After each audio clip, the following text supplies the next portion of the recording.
3번 바른 통치자를 세우실 내용이 나옵니다. 근데 지금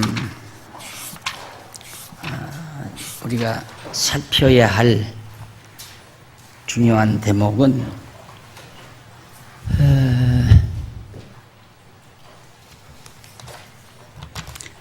여호와께서 통치하실 것을 약속하는데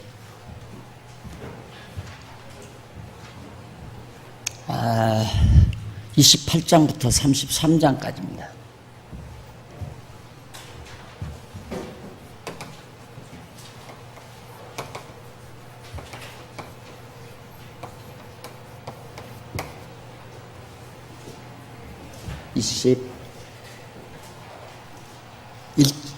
이 28장부터 33장.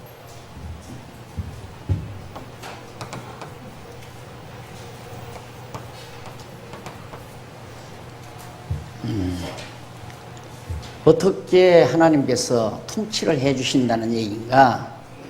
그 첫 번째, 하나님께서 하나님을 경외하게 하신다.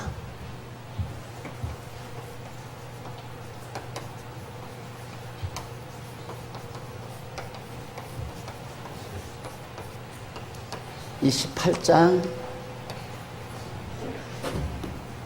28장에서 29장, 그 다음 두 번째가 의지하는 것을 제거하신다라는 내용이 나오죠.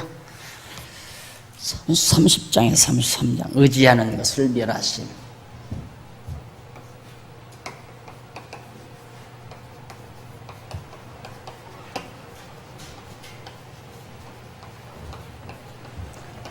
(30장에서 31장)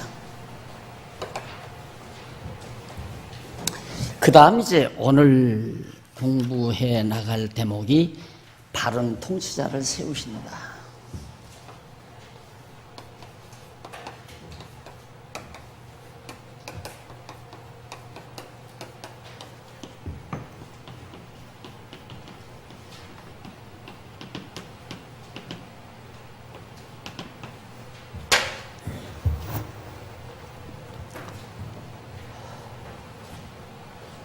이제 하나님이 주권자다. 하나님이 많은 모든 것을 다스리고 주관하신다. 왜? 하나님은 통치하시기 때문에. 그래서 이스라엘 백성도 하나님이 이제 회복해서 다스려 준다는 얘기거든요. 그럼 문제는 그겁니다.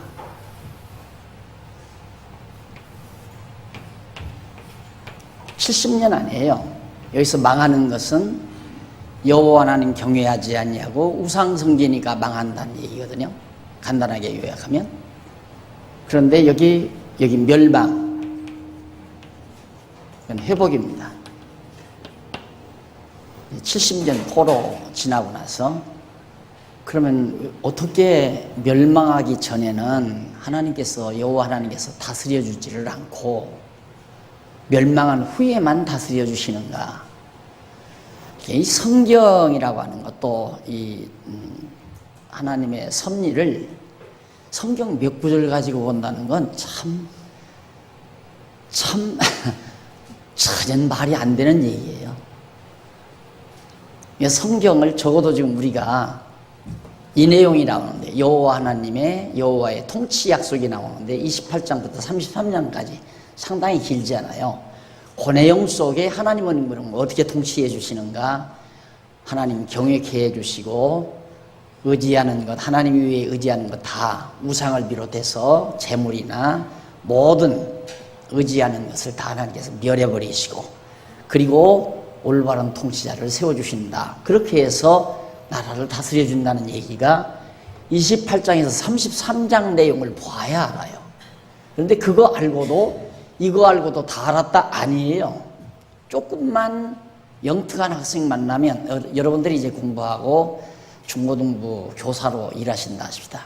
선생님이 가서 열심히 이렇게 가르쳤는데 학생이 있다가, 선생님 그러면 왜 망하기 전에 다스려주면 안 되나요? 하고 물으면 멈칫하는 거죠. 그래서 그렇게 만만한 게 아니에요, 성경이라는 게. 성경은 알면 다 알아야지 어설피 뭐 조금 알고 창세기 조금 알고 로마서 좀 알고 아는 척하는 것은 참 기구한 일이죠. 말도 안 되는 얘기예요. 여러분들이 지금 성도대학을 다행스럽게 참 창세기부터 여기까지 공부해 오신 건 천만다행이죠. 이런 기회가 아니면 공부할 수가 없잖아요. 정말 천만다행이에요. 그러니까 어떻게 하나님께서 멸망하기 전에는, 멸망할 때는 하나님 여호와 경외하지 않는다고 멸망시키고, 또 하나님 외에 다른 것 우상도 의지하고 자기네들의 힘도 의지하고 그런 이방 나라도 의지하고 그런다고 해서 또 멸망시키고, 그리고는 통치자를 엉터리 같은 통치자 세워가지고 그래서 멸망시켰단 말입니다. 그리고는 다스려준다 이 말이에요. 그것이 제가 늘 강조하는, 하나님께서 이미 모세 때, 이건 다윗이죠. 모세 때 이미 이렇게 멸망시켰다가 회복하실 걸 하나님이 언약을 했다. 이유는 멸망시켰다가 회복을 해야 여호와 하나님을 알게 되기 때문에, 여호와 하나님을 깨달아 경외하게 하려고. 그래서 하나님 경외하게 하시겠다 이 말이에요. 어떻게? 망하게 해서 70년 동안 포로 생활 시켜가지고 회복시켜 여호와 하나님을 경외하게 하겠다. 이게 하나님 교육케 하는 방법이에요. 그러니까 정말 하나님의 택한 백성이 여호와를 잊어버리고 산다는 것은 참 어리석은 일이죠. 그건 안 되는 일이에요. 잊어버리면 하나님이 잊어버리지 않고 경외하지 아니하면 경외케 만드시는 거니까, 만드는 방법이 이렇게 엄청난 대가를 치르잖아요. 그래서 하나님은 이제 다시 회복이 되면 다스려 줄 것인데, 어떻게? 하나님 경외하게 해서 모든 의지하는 것 다, 이방 나라도 의지하지 않고 우상도 의지하지 않고 재물도 의지하지 아니하고 오직 여호와만 의지하고 경외하게 해서 바르게 나라를 통치할 수 있는 통치자를 하나님이 세워줘 가지고 나라가 견고하고 튼튼하게 그렇게 회복시켜 주겠다, 그 얘기예요. 이걸 아는 것이 굉장히 중요한 거죠. 이런 걸 알기 위해서. 그러니까 여러분들이 성경을 창세기부터 지금까지 쭉 공부해 왔기 때문에 이거 일일이 설명 안 해도 다 알잖아요. 알기 때문에 여기서 이 부분, 지금 회복한다는 이 부분의 내용을 저기서부터 거스려 가지고 생각을 정리해야, 그래야 바르게 아는 거란 말입니다. 그래서 성경은 알면 다 알고 모르면 아야 모른다고 해야 하는 것이다. 자, 그러면 32장에서부터 33장 4899페이지 거기 보면 첫 번째로 32장 1절로 8절에 보면 세워주실 왕의 통치와 선지자의 증언에 대해서 예언을 해줍니다. 하나님께서 장차 세워주실 왕, 그 왕이 어떻게 통치할 건가, 그거에 대해서 또 선지자의 증언, 선지자가 뭐라고 증언하는가를 예언합니다. 우선 1절로 4절에 보면 4901페이지 1절로 4절에 보면 왕은 의로 통치하고 선지자는 말씀을 전할 것을 예언합니다. 자, 아주 중요하죠. 왕, 이제 이때 세워질 왕은 의로 통치한다. 이 의라고 하는 것은 하나님의 정하신 뜻이죠. 이제 하나님의 뜻. 이 하나님의 뜻에 따라서 나라를 통치한다. 그러니까 거듭 말씀드리지만 통치자가, 세상 나라 통치는 왕이에요. 그냥 대통령이에요. 자기 정치 철학 가지고 그냥 하는 거예요. 그러나 교회는, 하나님의 나라인 교회는 자기 이상을 실현하거나 자기 생각을 실현하거나 자기 생각대로 교회를 다스리는 게 아니고 하나님의 뜻이 무엇인지를 깨달아서 다스려 나가는 거죠. 그래야 이제 그게 올바른 다스린 통치자라는 얘기다.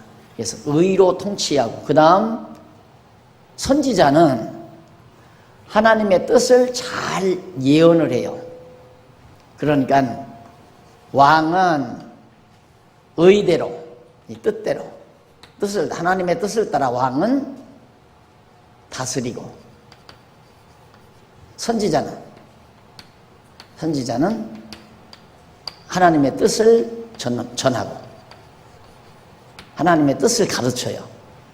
하나님의 뜻을 가르쳐야 또 왕이 하나님의 뜻대로 다스릴 거 아니겠어요. 그래서 통치는 하나님의 뜻을 잘 가르쳐서 그 뜻대로 살아가도록 하나님이 그렇게 해 가신다. 그래서 제가 늘 강조하는 말씀대로, 아야 공부 안 할 테면 우리 교회 나올 필요가 없다고. 골치 아파요. 우선 골치가 아프단 말이에요. 공부를 안 하면. 왜냐하면 일일이 이거 해라 저거 해라 할 수도 없고, 그렇다고 뭐 알아서 제대로 하는 게 아니라 아무것도 몰라가지고 교회를 시끄럽게만 하고, 그게 골치라 이 말이에요. 그러니까 공부를 안 할 테면 여기까지 뭐하러 오느냐 이거죠. 와서 성경 가르치니까 성경 잘 배우면, 아, 하나님의 뜻대로 내가 어떻게 살아야 되겠구나 스스로 알아서 사는 거지, 누가 이래라 저래라 해서 사는 게 아니잖아요. 그래서 바로 교회는 하나님께서 머리 대신 그리스도가 왕이신데, 왕이 우리 장로님들을 통해서, 당회를 통해서 다스리게 하고 말씀대로 전하게 가르치게 하고, 이게 당회가 하는 일이 뭐냐면 가르치고 다스리는 일이에요. 그러면 가르치기는 누가? 목사가 가르치고, 다스리는 건 장로님들이 가르치고. 그런데 이게 따로따로가 아니에요. 이게 당회란 말입니다. 당회가 하는 얘기예요. 당회가. 그러니까 그러면 가르치기는 목사가 가르치고 다스리는 건 장로가 가르친다 하면, 장로는 성경 몰라도 되나? 천만의 말씀. 성경 모르면 장로 하려고 생각도 하지 말아야 돼요. 다만 목사는 하나님의 뜻을 잘 풀어 가르치는 은사가 있을 뿐이지, 장로보다 목사가 더 잘한다는 얘기는 아니다 이 말이에요. 그래서 장로나 목사는 하나님의 말씀, 즉 하나님의 뜻을 철저히 잘 알아야 돼요. 알고 그 가운데서 가르치기를 잘하는, 가르치는 은사가 있는 사람이 있잖아요. 조리 있게 딱딱 잘 가르치는 은사.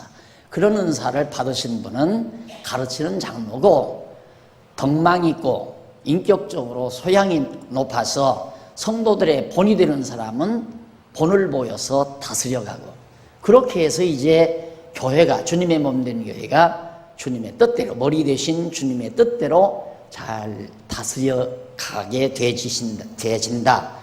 그런 것처럼 회복될 이스라엘도 하나님이 그처럼 선지자로 가르치고 왕으로 의로 통치하도록 그렇게 해준다. 5절로 8절에 보면 밑에서 네 번째 줄 나오죠. 깨달은 선지자의 증언이 진실해야 하는 까닭에 대해서. 선지자는 성경을 제대로 깨달아야 돼요. 선지자가 성경을 제대로 깨닫지 못하면, 물론 선지자뿐만 아니라 왕도 그렇죠. 왕도. 근데 선지자는 말씀을 전해야 되니까. 선지자가, 왕이 제대로 말씀을 전하지 못하면 백성들도 올바로 하나님의 뜻을 알 수가 없고, 또 왕 역시도 백성들을 올바로 다스릴 수도 없고, 이게 왕이 막 백성들을 잡아다가 가두고 막 벌을 주고 형을 살리고 그렇게 해서 다스리는 게 아니에요. 그냥 선지자가 백성들을 잘 말씀으로 다스리면, 왕은 그냥 백성들을 격려해 주고, 왕이 본을 보이고 하나님의 뜻대로 살아가는 본. 왕이 왕궁에서 우상이나 섬기고, 왕이 강대한 나라들 의지하고 이방 나라와 이렇게 맹약이나 하고 이런 짓이나 하면 백성들도 우상 섬기고 이방 나라 강한 힘을 의지하고 하나님 잊어버리게 되고 그렇게 되는 거죠. 그러니까 선지자가 말씀을 제대로 깨달아서 바르게 백성들을 가르쳐야 바르게 다스려진다. 그런 것처럼 교회도 마찬가지예요. 교회를 어떻게 해야 잘 다스리는가? 그냥 성경대로 잘 가르치면 돼요. 배우지 아니하면 교인 취급을 안 하면 되는 거고. 교인 취급할 필요가 없죠. 뭐하러 교인 취급을 해요? 공부를 안 하는데. 그래서 공부를 시켜도 타성이 있어가지고 다 알아요. 다. 내가 어떻게 해야 된다는 것도 다 알아요. 알면서도 행동이 안 나오잖아요. 그게 쉬운 게 아니거든요. 아는 대로 내가 행동한다는 건 쉬운 게 아닙니다. 아, 내가 이렇게 해야 되는데 그러면서도 안 하잖아요. 여러분 살림살이도 그러잖아요. 아유, 저 냉장고를 한번 청소를 싹 해야 되는데 볼까? 한 달도 넘어가고 알면서도 안 해요. 그게 약간은 노망기가 들어서 그래요. 아무리 젊어도 노망기가 들어서 해야 되겠다 생각을 했으면 해야 하는데 잠깐 뭐 하다 보면 또 잊어버려요. 또 생각나. 아주 해야지. 그러니까 또 안 해요. 안 하는 게 아니라 잊어버리니까 못 하는 거예요. 노망기거든요, 그게. 젊은 노망기. 나이 들면 아야 노망기가 심하잖아요. 교인도 그런 것 같아요. 저도 그래서 이렇게 목회를 해보면서 야, 죽는 날까지 참아야 되겠구나 하는 생각이 나더라고요. 죽는 날까지. 이게 어떻게 해야 된다는 거 알면서도 아무리 가르쳐도 그게 가르치는 것만큼 쉽게 효력이 나온다는 건 쉬운 일이 아니다. 그게 쉬운 일 같으면 여기가 천국이지 세상이겠어요. 안 그래요? 그래서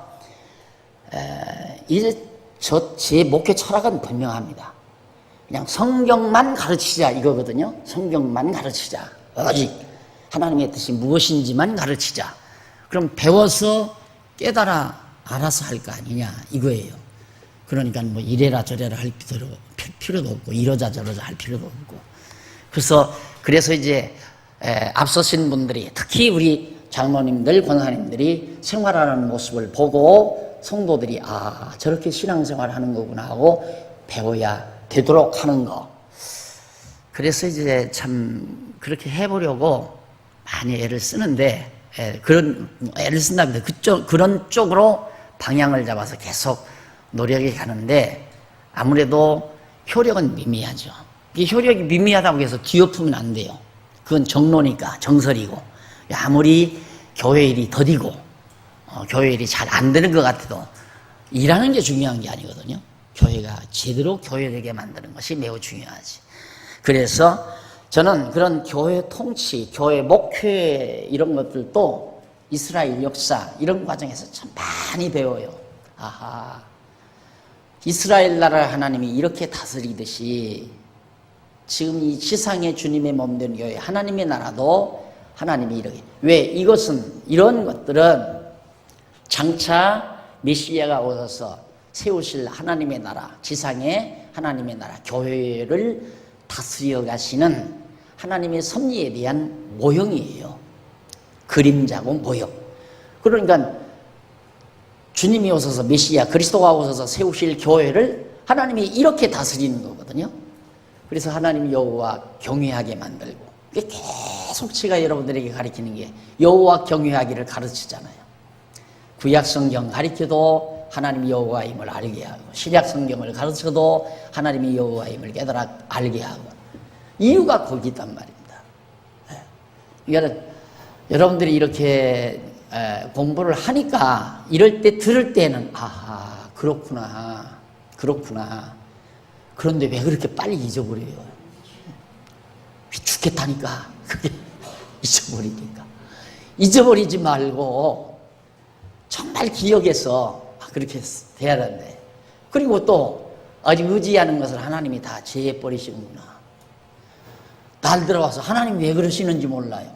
뭘 왜 그래 왜 그러기는 이러니까 그러지.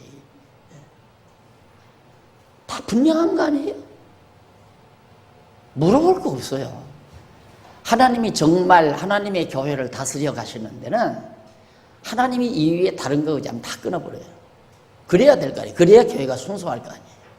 그리고 바른 지도자, 바른 장로님들, 바른 집사님들, 권사님들, 바른 지도자들을 하나님이 세워야 된다. 그런데 이것도 참 어렵죠. 왜 타성이 있어가지고 다른 데 보니까 뭐 이런 사람도 장로하고 저런 사람도 권사하던데 뭐 장로도 이렇고 저 권사들도 다 그러던데 이게 이제 엄청난 고충이란 말입니다. 이것이. 그래서 그렇다고 해서 자꾸 때때마다 퇴근할 수도 없고 공부하면 알겠지 하고 가르치는데 또 공부는 안 해. 공부를 시키는데도 공부를 안 하니까 모르고 기억도 안 나고 그러니까 그냥 타성해져서 살고. 바른 통치자 뭡니까? 본을 보이는 거예요. 본 보이는 거. 본 보기. 이게 본을 보여줄 만한 신앙적 인격 소양이 있을 때 지도자가 돼야 돼요. 그러지 아니하면 교회 지도자 되면 안 돼요. 교회 지도자가 무슨 명예인 줄 알고 하는 건 교회 망치는 가장 근본 요인입니다. 그래서 하여튼 한꺼번에 좋아질 수는 없고 점점 나아져 가야 되는데 이제 문제는 공부를 계속 해야. 이거 공부할 땐 다 알지요. 아, 공부 다 했는데 공부하라면 아, 나 이사해서 공부 다 했어. 성도대야 언제 졸업했다고 이래 버리니까 다시 공부할 기회가 없잖아요. 근데 공부 다시 하면 또 기억이 나거든요.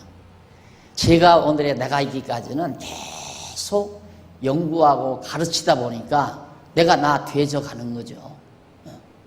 내가 그래도 목회를 강압적으로 하지 아니하고 그래도 성경이 가르치는 대로 좀 해나가게 되지는 이유도 잊어버리지 않고 자꾸 기억나니까 자꾸 그런 방향으로 목회를 해나가니까 오늘 우리 교회가 이만큼 되어가는 거란 말입니다.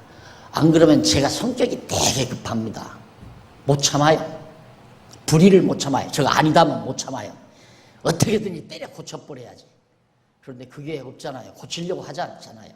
내가 힘으로 고치려고 하지 않잖아요. 그래서 오죽하면 고치려 하지 말고 고쳐지게 해라 라는 말까지 하자. 그게 내 하나의 기본 생각의 틀이에요. 억지로 고치려고 하지 말고 고쳐지게 해라. 고치는 건 막 내가 노력해서 힘으로 어떻게 바꿔놓는 거고 고쳐지게 하는 것은 계속 가르치다가 보면 고치어져 간다. 그런 얘기죠. 그러니까 피곤한 거예요. 여러분 지금 여기서 2시간 이렇게 강의한다는 거 만만한 일이 아니에요, 여러분. 이게 입이 다 마르잖아요. 바짝바짝 마르잖아요. 그래도 그것이 내가 할 일이니까 내가 그거 안 하면 교회가 교회 안 되지니까 열심으로 하는 거죠. 근데 여러분들 한번 생각해 보십시오. 이런 논리적 구조가 여러분들 알기 쉽게 김밥 싸듯이 땡글땡글 이렇게 싸가지고 쏙쏙 집어넣어 주도록 한 것은 하루 이틀 밤에 연구된 게 아니에요. 이게 지금 내가 성경 연구하기를 17살 때부터 했는데 지금 50년이 넘었잖아요. 50년이 넘는 세월 동안 지금도 계속 하잖아요. 지금도 좀 더 문장을 매끄럽게 또 주제들을 좀 더 리얼하게 알기 쉽게 표현이 정확하게 그렇게 하려고 제목 하나 만드는데도 써놨다가 생각하느라고 한 바퀴 빙 돌면서 잔디밭에 가서 풀을 뽑으며 생각. 예, 잔디밭에 풀을 뽑는데 생각은 지금 주제 생각을 하고 있는 거예요. 그리고 한 바퀴 빙 돌고 들어와서 또 그렇게 해서 정리하고. 그렇게 해서 이게 다 나온 것들이에요. 그러니까 여러분들은 너무 쉽게 이걸 얻어버리니까 아무것도 아닌 줄 알지만 엄청나고 대단한 거예요. 기독교 통치 신학 아니에요? 기독교 정치학. 이 기독교 정치학에 맥이 담겨져 있어요, 여기에. 근데 이렇게 가르쳤는데도 우리 연구원에서 기독교 정치학 이거 나올 만도 한데 안 나오거든, 아직도. 내가 이제 성경 강론 다 쓰면 시간 나오면 하나님이 나 조금 더 살려주시면 그런 거 다 쓰려고 그래요. 기독교 정치학, 기독교 행정학, 기독교 문학, 기독교 사상, 이런 등등 모든 지엽적인 학리적 이론 남이 안 하면 나 혼자라도 해야죠. 이게 같이 하자고 자꾸 그러는데 못하니까 안 하니까 또 할 사람들은 같이 하지만 여러분 정말 대단한 얘기입니다. 이게 28장부터 33장인데 여러분들은 냉장고 청소해야 되겠다 생각을 하고 조금 다른 일 하다 보면 잊어버려서 한 달도 가고 보름도 가잖아요. 28장 벌써 한 아니요. 28장 있고 29장 들어가면서 28장은 다 잊어버리잖아요. 29장, 30장 읽을 때는 벌써 그 앞에 다 잊어버리고. 그런데 이게 어떻게 빠져나와요? 안 나오죠. 못 나오는 거예요. 그러니까 28장부터 33장까지 이렇게 처음부터 끝까지 이렇게 딱 전체 내용을 조감하는 가운데서 이게 딱 빠져나오는 거 아니에요. 이게 대단한 여러분들의 보완데도 여러분들이 그렇게 생각하지 않기 때문에 이걸 내가 따로 써주잖아요. 이미 다 노트 다 해드렸는데 이건 벌써 앞에 한 5페이지 한 10페이지 앞에 있고 이건 5페이지 앞에 있고 이건 지금 우리가 공부하는 데 있으니까 이건 기억이 안 난단 말입니다. 벌써 오늘 공부하는 거 오늘 이걸 공부하는데 이건 기억이 안 나요. 그러면 헛거지요. 이거는 하나님이 바른 통치자를 세운다. 그런가 보다. 이것도 모르죠. 왜 바른 통치자를 세우나? 하나님이 나라를 바르게 다스리시려고 통치자를 바르게 세우신다. 멸망시키려면 여호와 경외치 않게 하고 우상이나 이방 나라들을 의지하게 만들고 못된 통치자를 세우고 그렇게 해서 망하게 하시고 반대로 생각하면 돼요.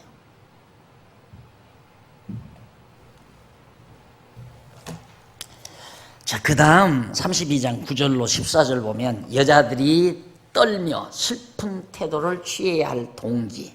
왜 여자들이 그러는가? 여자들이 떨면서 슬픈 태도를 취해야 하는가?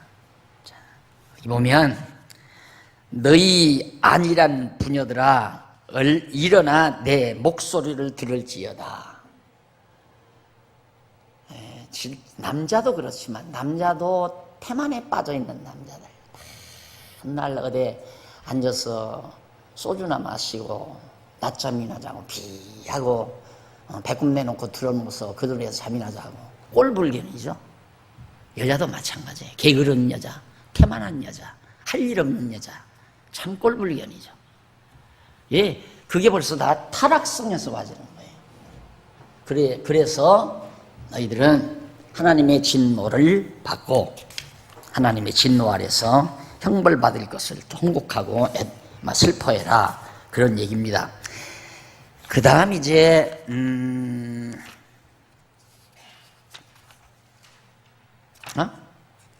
네. 그 다음 넘어가서 32장 15절로 20절 진노의 심판이 있으나 회복해 주실 걸. 하나님께서 이렇게 진노 심판이 있지만은 반드시 회복해 준다. 회복해서 저렇게 다스려 주겠다.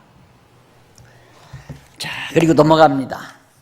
33장 1절로 6절 아수르를 멸하고 유다 왕국을 회복해 주신다고 예언합니다. 아수르를 멸하고 유다 왕국을 회복해 주신다.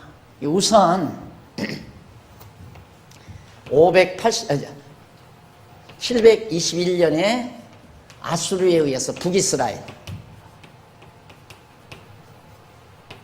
남쪽 유다죠. 여기는 587년에 이제 바벨론에 의해서 여기는 아수르에 의해서 하나님께서 이 아수르를 멸하고 너 회복해 준다. 그러니까 여기서 지금 이사야가 이때 예언하잖아요. 그러니까 지금 앞으로 북이스라엘을 친 아수르로 망한다. 이거 아수르 망한다. 그럼 직접적으로 아주 가깝게는 바벨론을 멸망시키고 회복을 시킬 거예요. 그런데 바벨론이 아수르를 멸하죠. 아수르는 일단 바벨론이 멸해요. 그리고 바벨론은 파사가 멸하고. 그리고 하나님께서는 이방인들 저희끼리 멸망하도록 저희끼리 멸망시키도록 하나님이 그렇게 섭리를 하시는 겁니다. 그래서 이들을 망하게 해서 내가 너희를 회복시켜 주겠다. 넘어갑니다. 33장 7절로 16절 유다 땅이 황폐해도 평안히 살 자가 있을 것을 예언합니다. 유다 땅이 황폐해도 평안히 살 자가 있을 것. 예. 남쪽 유다가 망하니까 바벨론에 의해서 망하니까 그 땅이 다 황폐하지만은 평안히 살 자가 있게 된다. 자, 거기 10절로 13절에 보면 10페이지에 중간쯤 보면 거기 말고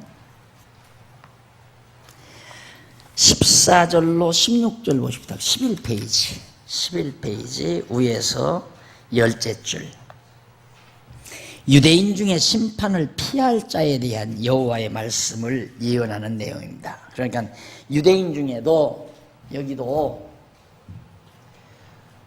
바벨론에 의해서 남쪽 유다가 망하지만 여기서 남은 자가 있어요. 남은 자.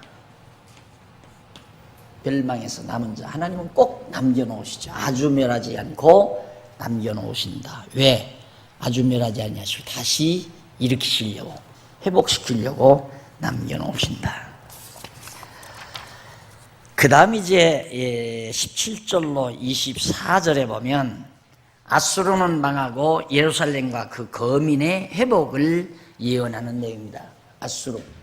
그런데 이게 이제 바벨론이 아수르를 치죠. 근데 아수르 제국이 바벨론도 아수르 제국 치하에 있다가 나중에는 바벨론이 일어나서 아수르를 치죠. 그러니까 이 아수르도 바벨론 치하에 있어요. 그러니까 결국은 바벨론이 망한다는 건 아수르도 망한다는 얘기죠. 그래서 아수르와 바벨론이 다 망한 다음 남쪽 유다가 회복이 된다. 바사에 의해서 회복이 되는 거예요. 따지고 보면 하나님께서 그렇게 망하게 해서. 그래서 예루살렘 회복을 예언하는 내용이. 자, 그 다음 이제 34장에서 49장까지 2번이죠. 그 다음 이제 양쪽 가로 3번 대적 보수의 언약, 다스려 주실 것을 언약만 하는 게 아니라 대적을 보수하실 것 언약. 이게 이제 34장에서부터 39장까지입니까? 네? 네, 39장까지. 저렇게 다스려 주실 뿐만 아니라 이런 모든 대적들 다 그동안 많이 괴롭혔잖아요. 북이스라엘도 괴롭히고 남쪽 유다도 괴롭히고. 그러니까 이스라엘이 의지하던 아수르에 의해서 이스라엘이 망하고, 유다가 의지하던 바벨론에 의해서 유다도 망하고. 정말 이게 이제 세상 나라가, 이 세상, 우리 대한민국이 하나님의 나라라고 한다면 참 난 불안해요. 정말 불안해요. 왜 불안한가? 미국을 의지하니까. 근데 이 세상 나라는 이 대통령이 다스리는 대한민국은 하나님의 나라가 아니잖아요. 지금 주님의 몸된 교회가 하나님의 나라지. 근데 이 주님의 몸된 교회가 만일의 경우 어떤 권력자를 의지한다거나 아니면 어떤 강한 힘을 의지하고 교회가 존립한다고 하면 하나님께서 가만 놔두시지 않죠. 결국 우리 교회가 의지하는 그것에 의해서 교회가 망쳐지는 것이 되어진다. 그런 결과가 됩니다. 꼭 그러잖아요. 북이스라엘이 의지했던 아수르에 의해서 북이스라엘이 망하고, 남쪽 유다는 바벨론을 의지하다가 바벨론에 의해서 망해요. 근데 난데없이 하나님께서는 파사가 일어나서 바벨론을 치고 남쪽 유다 백성들을 해방시키잖아요. 포로에서. 하나님을 의지하고 살게 하시려는 하나님의 섭리죠. 그래서 그런 대적들을 전부 다 얼마나 정말 참 치욕적인 배신입니까? 야심으로 조공 갖다 드리고 조공 바치고 형님하고 그냥 온갖 정성을 다해서 잘 섬겼는데 때가 되니까 와서 몽땅 치고 쳐서 창고다 헐어버리고 모든 보물 다 싹 가져가 버리고 백성들은 잔인하게 다 죽여버리고. 참 비참, 힘이 약하니까 당하는 그 비참함. 이 한을 하나님께서 원수를 갚아서 다 한을 풀어주겠다. 이것이 이제 34장에서부터 39장까지인데,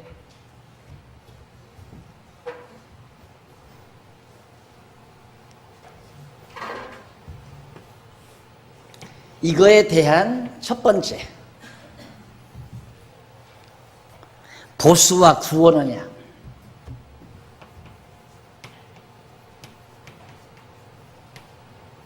보수와 구원.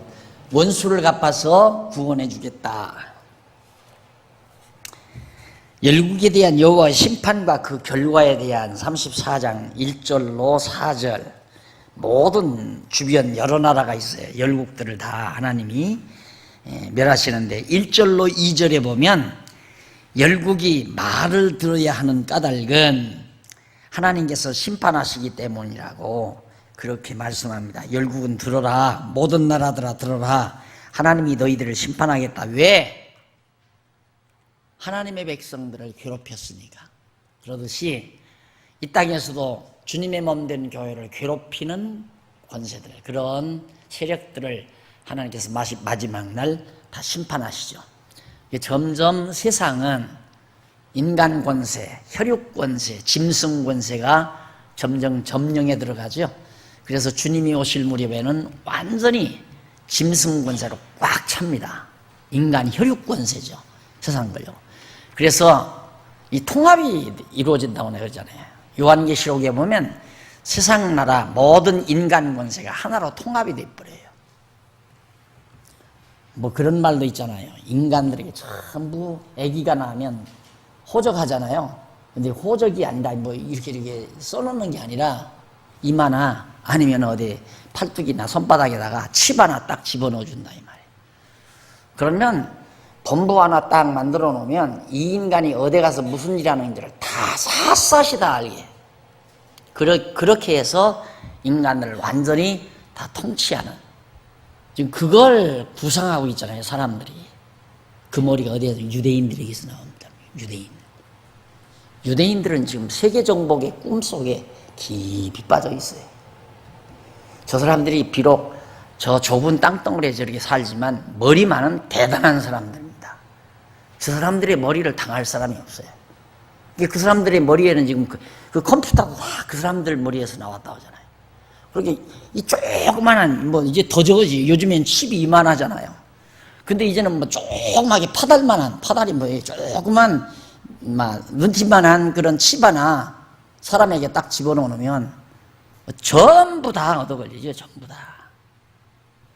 그렇게 해서 꼼짝 못하게 그렇게 다스리온 세상을 지배하려고 하는 야망을 가지고 지금 밤낮 없이 막 연구하고 머리 짜고. 그런데 그것도 모르는 미련하고 어리석은 짐승 같은 인간들은 먹고 배부르니까 낮잠이나 자고 그냥 허허대고 웃기나 하고 희희낙낙대고 참 한심한 삶을 사는 사람들이 많죠.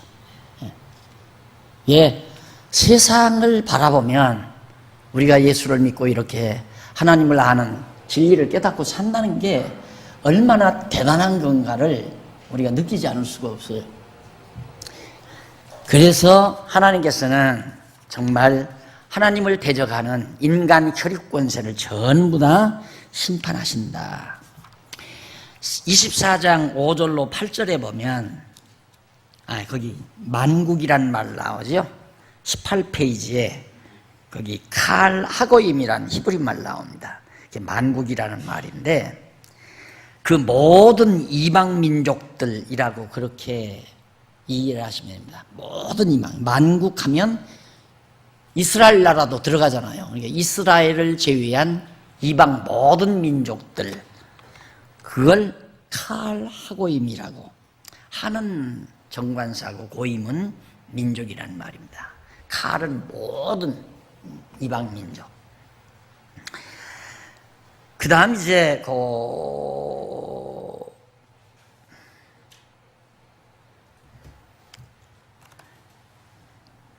밑에 히브리어 나온 건 하늘의 만상이란 말은 그건 하늘 군대라는 말이에요. 하늘의 사자, 여호와의 사자, 하늘 군대를 가리키는 말입니다.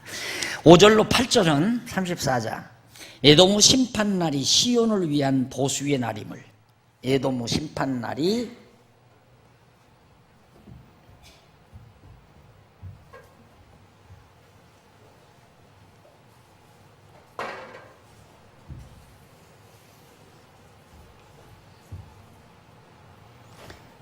여기가 유대 나라 아니에요. 에돔은 여기거든요. 에돔은 이스라엘은 야곱의 후손이고 에돔은 에서의 후손입니다. 쌍둥이죠. 야곱과 에서가. 원래는 에서가 형이고 야곱이 동생이었는데 에서와 야곱 사이에 팥죽한 그릇으로 형 동생이 바뀌어버렸죠. 그렇게 해서 이제 야곱은 이스라엘 민족을 이루고 에서는 에돔 족속을 이루었는데 이 에돔 족속이 늘 시기 질투가 나서 항상 이스라엘을 괴롭혔어요. 그래서 이 에돔이 멸망하는 날 이스라엘을 괴롭힌 자를 하나님이 멸망시키는데 이 에돔이 멸망하는 그날이 곧 이스라엘이 회복되는 날이다. 시온 예루살렘이 회복되는 날이다 라고 하는 걸 예언해 줍니다. 그 다음에 에돔에 나타나실 여호와의 심판 결과가 거기 소개되고요. 9절로 17절까지. 그 다음에 35장 넘어갑니다. 1절로 4절. 황폐게 된 땅의 회복을 예언하면서 두려워 말라고. 자, 이 땅이 이 가나안 땅, 유대인들의 이 이스라엘 민족의 땅, 이 땅이 아수르에 의해서 북이스라엘이 망하고 바벨론에 의해서 남쪽 유다가 망하니까 이 무렵에는 70년 동안은 이 가나안 땅, 이스라엘에게 언약받은 이스라엘 민족이 언약받은 가나안 땅이 완전히 황폐해져 버렸어요. 잡초가 우거지고 들짐승이 우글거리고 그리고 엉겅퀴들이 자라고 쓸모없는 땅이 되어버렸다 이 말입니다. 그렇게 된 땅을 하나님이 아주 옥토로 회복시켜 주시겠다. 그러니 아무 걱정 근심하지 말고 두려워 말라라고 위로하는 내용입니다. 그 다음 35장 5절로 10절에 보면 24페이지 4924페이지 패역한 유다 백성과 땅의 회복된 모습에 대해서 그렇게 예언하는 내용입니다. 유다 백성은 너무너무 패역했죠. 너무너무 패역했는데 도리어 땅은 하나님께서 회복시켜서 영광스럽게 그렇게 만들어 놓는다는 예언의 내용이 바로 10절까지 소개되죠. 그 다음 넘어가서 36장에서 37장까지 27페이지 아수르에 대한 보수.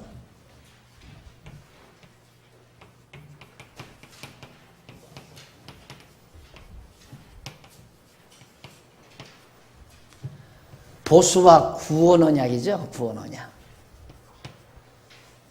그 다음에 이제 아수르. 왜 그러냐면 여기 대적을 보수하실 것을 언약하셨으니까 보수하셔서 구원해 주신다는 걸 약속하고, 두 번째는 이 아수르, 북이스라엘을 쳐서 멸망시킨 아수르, 이스라엘의 대적자들을 하나님이 원수 갚아주겠다. 그래서 원수 갚는 것이 내게 있으니 네가 원수를 갚지 말라 하는 얘기예요. 저런 걸 알아야 내가 원수 갚으려고 노력할 필요가 없다는 걸 알게 되죠. 그걸 알게 되면 어떻게 되는가? 내가 분명히 하나님이 나와 함께하는 자다 이게 믿어졌다면 누가 나를 괴롭히고 나를 해친다? 그 사람이 불쌍한 거죠. 왜? 확실히 여호와 하나님을 믿으면 너는 죽었다. 네가 나를 왜 그렇게 건드느냐? 나는 내가 건드려서 망할 사람이 아니다. 설령 네가 나를 망하게 한다면 너는 하나님께 너는 죽는다는 말이에요. 그러니까 불쌍한 거예요. 그래서 원수를 사랑하라는 말이 나오는 거죠. 또 원수 갚으려고 하지 말고. 그렇게 사람이 바뀌는 겁니다. 사람이 완전히 바뀌는 거예요. 보편적인 사람은 나를 괴롭히면 미워해져야 하잖아요. 그건 일반적인 보편적인 사람이에요. 그러나 하나님의 말씀을 깨달은 자는 바뀌어져 버려요. 나를 괴롭히는 자가 불쌍하게 돼요. 왜? 하나님께 망할 자니까. 망하려면 무슨 짓을 못하겠어요? 그것이 이론이 아니에요. 실현 가능한 얘기란 말입니다. 실제로. 그러니까 스데반 보십시오. 스데반이 돌에 맞아 죽으면서도 저들의 영혼을 불쌍히 보시옵소서. 보통 보편사람 같으면 그 자기를 돌로 때려 죽이는 사람들을 위해서 기도 안 합니다. 하나님, 저 새끼들은 왜 가만 놔둡니까? 저거 그냥 날벼락으로 때려 주십시오. 이렇게 해야죠. 예수님 보세요. 막 잡아서 막 끌고 가는 자들, 베드로가 얼마나 정의롭게 칼 빼서 막 귀를 잘라요. 그러니까 예수님이 하시는 말씀, 야, 그 어리석은 짓 하지 말라 이 말이에요. 내가 지금이라도 그래서 천군 천사 내려오게 해서 저것들 그냥 다 쓸어버릴 줄 네가 왜 못 믿느냐? 할 수 있다. 그러나 안 한다. 그러면서 잘라진 귀 조각을 갖다 붙여, 나 같으면 붙여 죽이는 고사하고 발로 이끼리 버리겠는데. 그렇게 달라져요. 왜? 하나님이 나와 함께 한다는 것 때문에. 여러분들은 그냥 서로 인간 상대하다가 조금만 자기 듣기 싫은 얘기해도 막 푸르락 그리고 막 하룻밤 잠 못 자고 그리고 막 원정을 하고 나중에는 목사한테까지 쫓아와서 목사님 이럴 수가 있습니까? 저럴 수가 있습니까? 아, 우리 교회가 그럼 우리 교회 성도들이 이제 그런 사람은 없어요. 그런 사람은 없는데 과거에 그런 사람 많았죠. 그런 거 많죠. 또 그러면 살잖아요. 내버려 두세요. 불쌍한 사람이에요. 여호와 하나님 경외하고 사는 사람을 건드는 사람은 참 불쌍하고 처절한 사람이에요. 가련한 사람이란 말입니다. 왜? 망할 사람이니까. 자, 아수르가 와서 북이스라엘을 쳐서 모든 bom을 빼앗아가고 바벨론이 와서 남쪽 유다 예루살렘을 쳐서 모든 금고 금덩어리 다 가져갈 때 얼마나 신바람을 났겠어요. 그러나 하루아침에 파사에 의해서 완전히 몰락당하잖아요. 하나님이 파사의 손에 맡겨가지고 그런 거거든요. 그러니까 남을 억울하게 하는 자는 망합니다. 어리석은 자예요. 특히 하나님을 경외하는 자를 괴롭히는 자는 어리석은 자죠. 자, 그것이 이제 36장부터 나오는데 1절로 3절에 보면 36장 아수르 왕이 유다 예루살렘을 침략한 사실을 밝혀줍니다. 아수르 왕이 자, 이게 이제 여기 아수르가 여기 아닙니다. 아수르가 여기는 남쪽 유다고 북쪽 이스라엘이 이게 이스라엘 아니에요. 근데 북이스라엘을 아수르가 721년에 쳤단 말입니다. 사마리아를 다 쳐서 먹어버렸어요. 그리고 나서 이제 아수르는 더 자기의 세력을 확장하려니까 애굽도 쳐야 되잖아요. 애굽도 먹어야 되니까 애굽을 먹자면 아래 유다부터 쳐야죠. 그래서 아수르 왕 사네림이 히스기야 왕 때 예루살렘에 쳐들어와서 히스기야한테 얼마나 모독적인 말을 했습니까?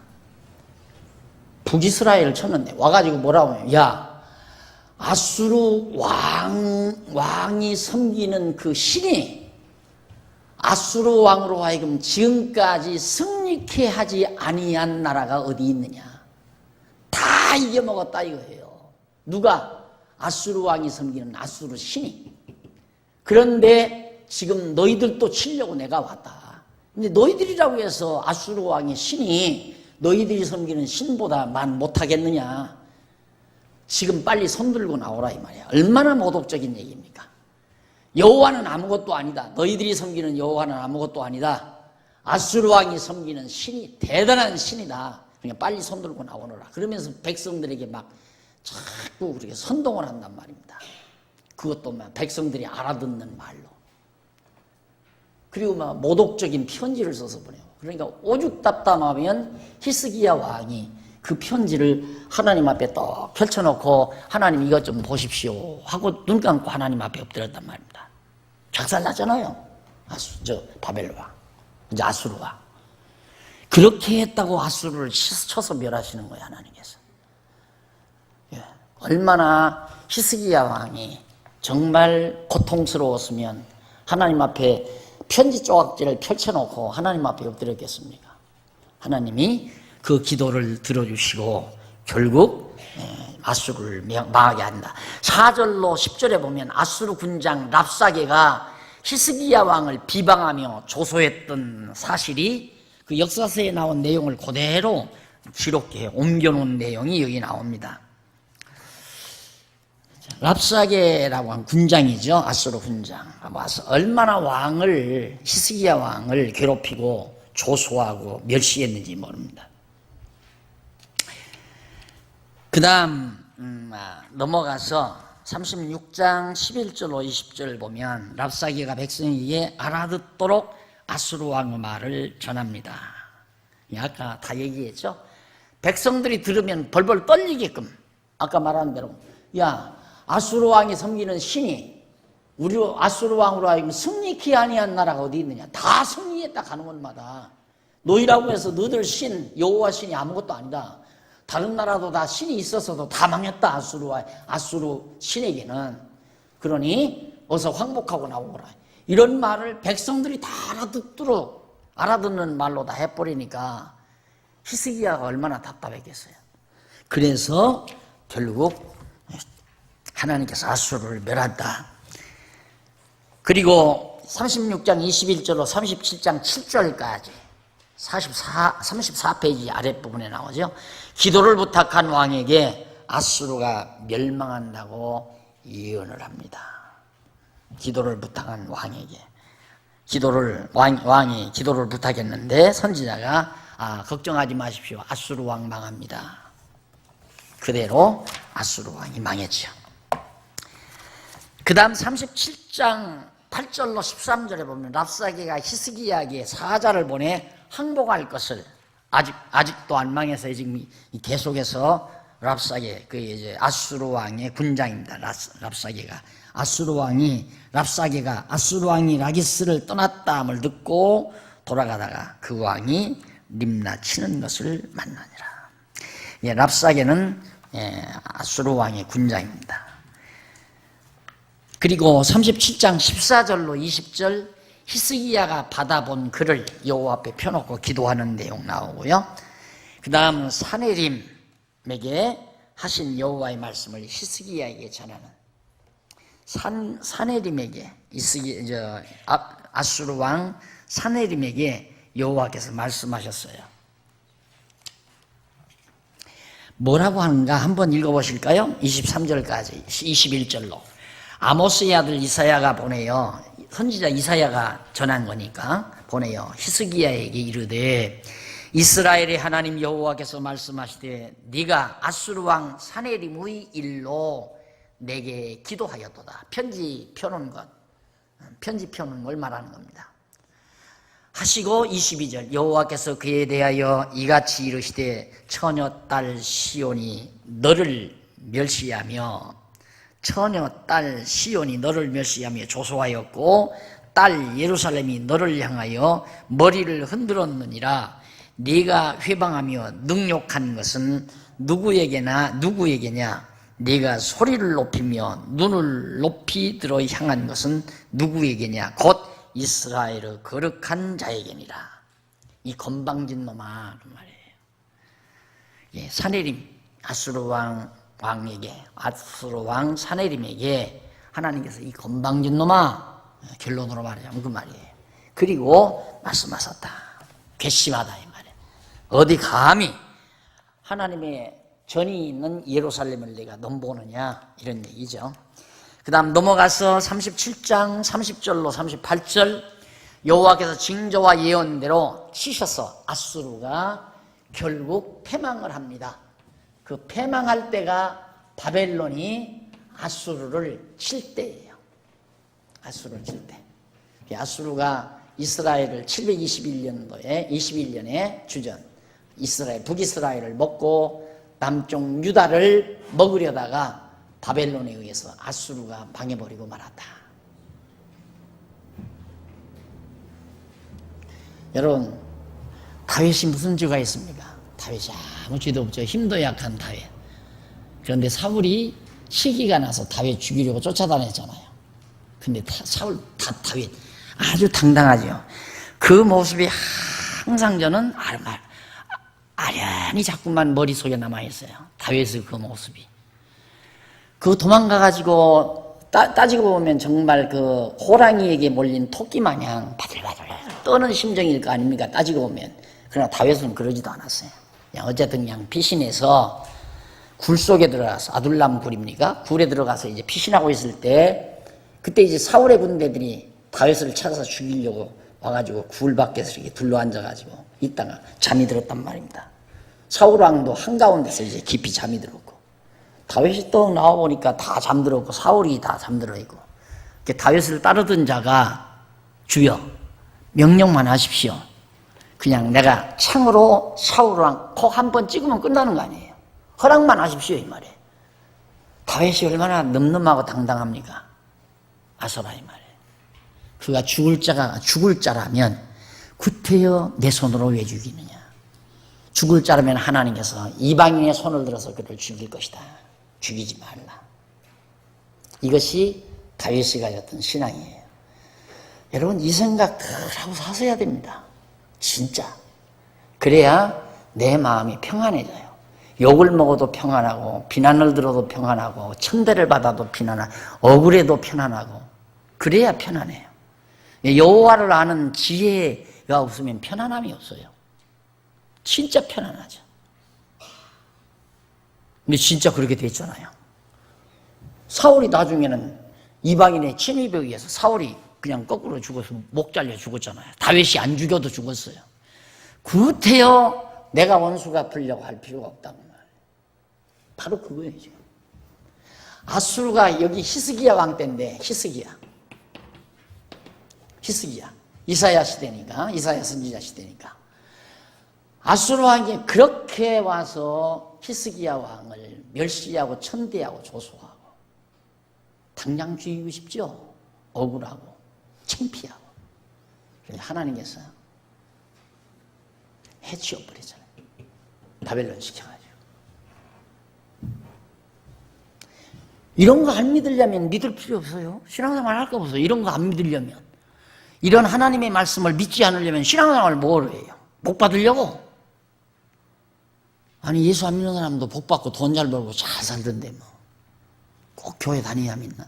복 받나? 꼭 교회 다녀야 돈 벌어 잘 먹고 잘 사나요? 이런 말씀을 듣고 우리가 믿어져야 진짜 마음에 평강이 오고 담담해지고 늠름해지고 어떤 경우도 억울한 소리 들어도 그렇고 정말 창피한 소리들 조소를 당해도 그렇고 멸시를 받아도 그렇고 아무 관계없어요. 그 다음 세 번째 히스기야가 긍휼을 입음.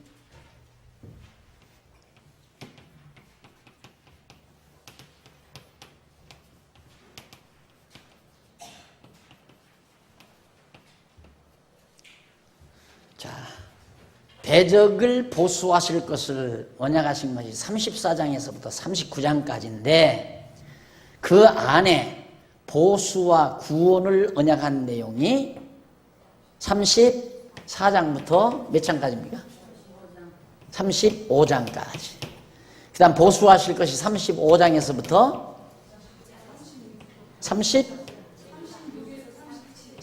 37장. 네? 36에서 37장까지. 그 다음 긍휼 입을 것이 38장부터 39장. 아주 쉽네요. 여기도 2장씩이네요. 그렇죠? 6장에 34장에서 39장까지가 여호와 하나님께서 이스라엘 남쪽 유다 왕 히스기야에게 이사야 선지자를 통하여 내가 분명히 너를 괴롭히는 대적들을 원수 갚아주겠다고 언약을 하시더니만 어떻게? 보수와 구원, 원수 갚아서 너희들을 구원해 주겠다고 언약하고서 아수르에 대해서 내가 보수해 주겠다. 아수르를 멸망시키겠다. 그리고 히스기야 너희에게 긍휼을 입게 만들겠다. 그러면 됐잖아요. 하나님의 언약이 이루어졌잖아요. 하나님은 그렇게 언약하시고 언약대로 이루어 주심으로 히스기야 왕에게 정말 하나님은 언약대로 이루시는 여호와 살아계시구나. 그래서 히스기야에게 더 믿음이 생기는 거예요. 그런 어려움을 한번 겪고 나면 믿음이 더욱 푹 자란다 이 말이죠. 하나님이 우리에게 어려운 일을 주는 이유가 믿음 키우려고 이러는 거예요. 근데 여러분들 목적을 바르게 알고 살아야 돼요.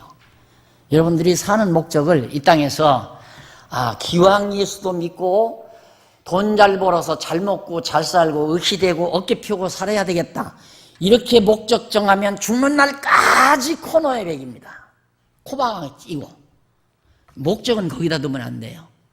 하나님이 왜 나를 이 세상에 태어나게 해서 수십 년 동안 7, 80년 왜 이 땅에 두시고 살게 하시나.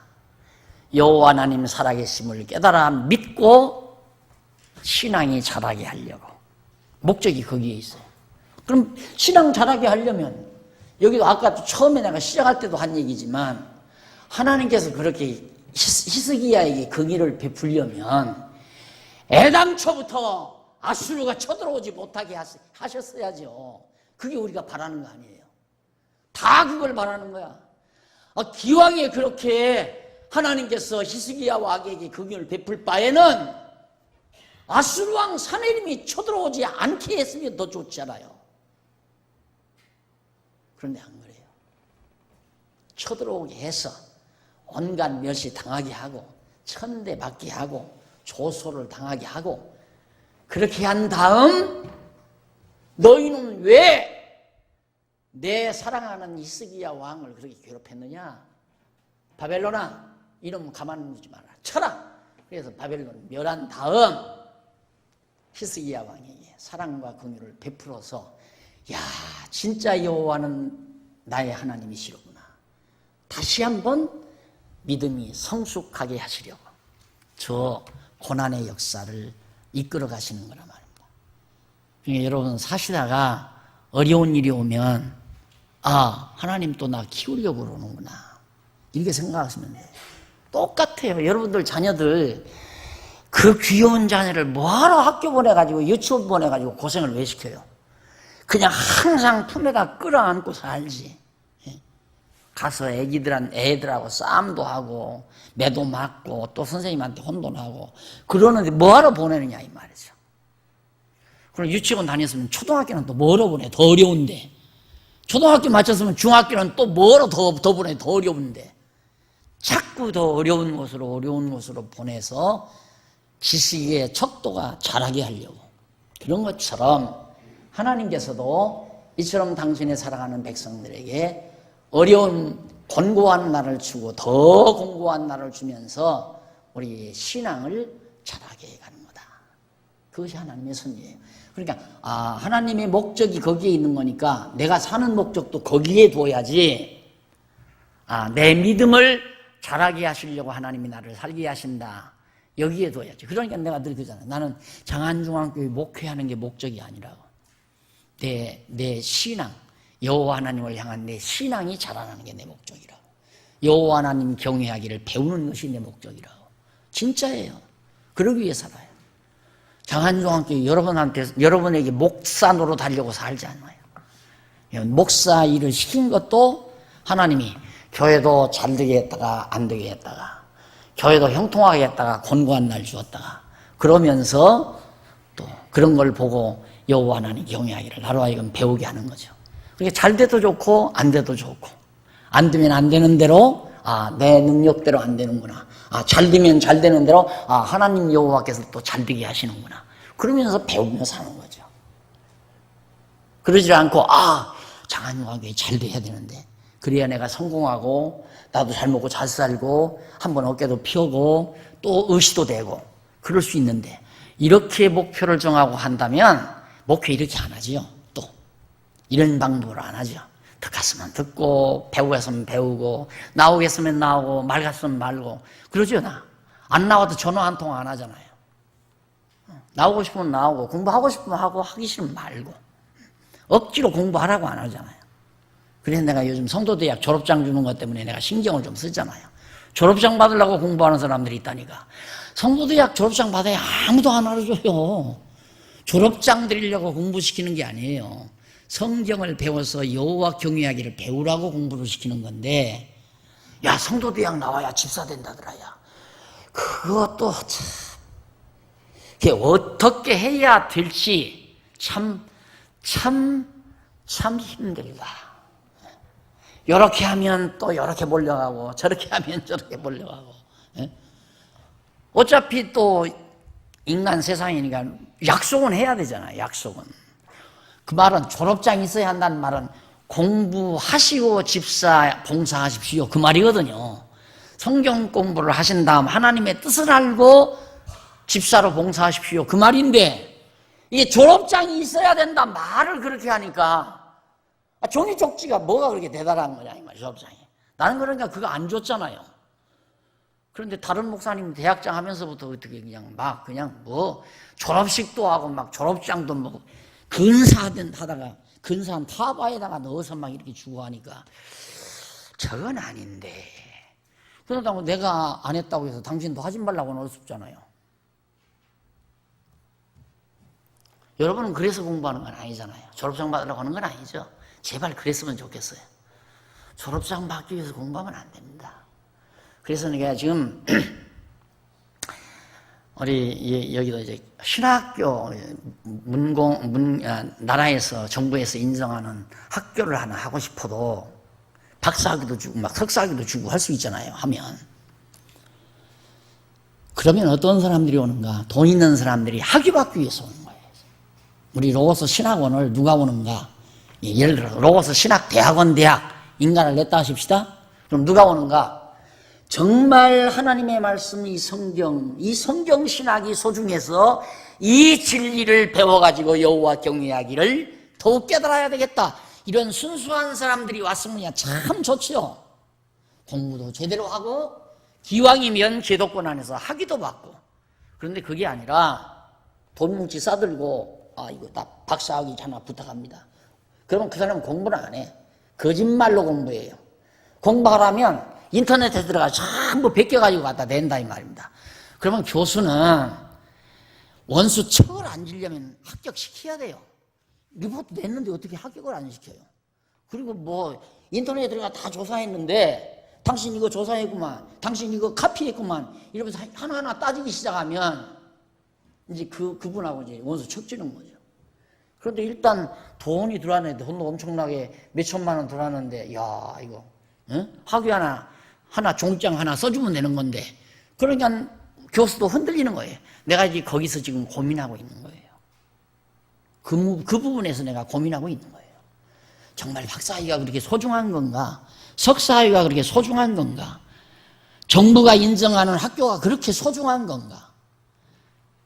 그러다 보면 지금 이렇게 다 타락한단 말입니다. 그냥 들어가서 하나의 졸업장 받아가지고 목사 찍 만들어서 목회하기 위해서 이 진리 때문에 공부하는 게 아니라 그거 안 하고 또 이렇게 순수하게 성도대학하고 신학연구원 이 졸업장만 줘도 상황이 달라지는데 학위까지 준다고 생각해 보세요. 얼마나 달라지겠나. 우리는 해요. 할 수 있어요. 충분히 할 수 있어요. 학교 또 해준다고 그랬고 조금만 기다리래요. 근데 거기에 내가 고민하고 있는 거예요. 정말 이거 해야 되나?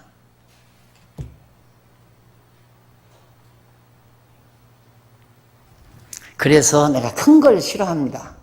작아도 좀 순수하게 모여서 순수하게 진리 때문에 순수하게 하나님 때문에 순수하게 주님의 몸 된 교회 때문에 만나서 사랑하고 협력하고 뜻을 모아 아름다운 하나님의 나라 건설, 하나님의 나라 확장을 위해서 힘쓰고 봉사할 수 있도록 하기 위해서.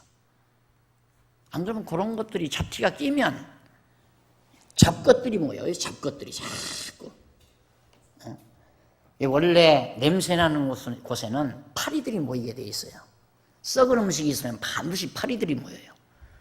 그러니까 학교가 썩으면 썩은 인간들이 모이고 교단이 썩으면 썩은 인간들이 또 모이고 그 왜 모입니까? 거기 먹을 것이 있으니까. 파리가 먹고 살 것이 있으니까 모이는 거예요. 마찬가지로 교단이나 교회나 먹을 것이 있으면 썩어요. 먹을 것이 있으면 먹거리 찾아서 쫓아다니는 사람들이 모인단 말입니다. 교회가 얼마나 순수해야 되는가를 느낄 수 있겠죠? 여러분들이 정말 진리를 사랑해서 지금 공부를 하신다면 이런 깨끗한 마음으로 진리를 사랑하고 진리를 연구하고 공부해서 정말 아름답고 깨끗한 교회, 주님의 몸 된 교회를 가꾸어 갈 사명감과 교회 사랑하는 마음으로 공부를 하셔야 할 겁니다. 38장 1절로 차 마셔야 되겠네요. 다 마시고 45분에 들었습니다.